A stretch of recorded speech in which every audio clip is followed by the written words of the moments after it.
I don't think there was.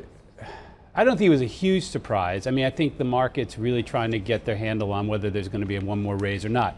I think the real interesting thing is, talking about the shrinking of the balance sheet and the technical aspect of it. Now, remember, this is really interesting because in June, the Fed did something basically unprecedented. This whole thing has been unprecedented, but they laid out a really detailed roadmap of how they're going to take this balance sheet down at a very, very granular level. In other words, at an asset class level, how much they're going to do, how much gets paid down on a monthly basis, how much gets rolled.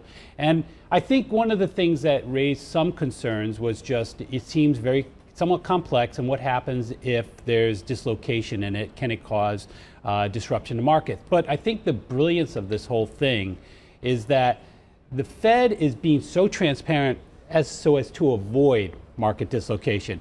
Everybody will know how the handbook works. It was interesting, the commentary that I read overnight, the phrase, "it was like watching paint dry," came up more than once or twice.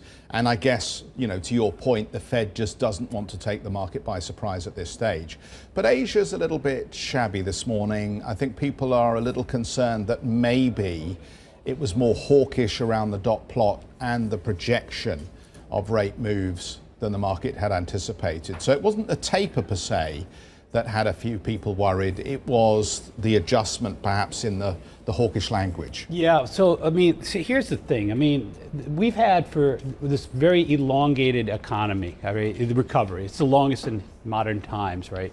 Everything's taking a longer to get back to normal. And there really is a problem with trying to figure out why that is. And I think, we have a view within S&P Investment Advisory Services is that that basically there's a massive deflator out there that's incredibly powerful, hard to measure. Everybody knows it's there, and it's really technology, and that's code for efficiency. And what's happening is that's really the thing that's actually probably holding down job growth, which then would actually be the job growth usually compels wage, inflation, which is the only inflation that usually monetarists are really concerned about.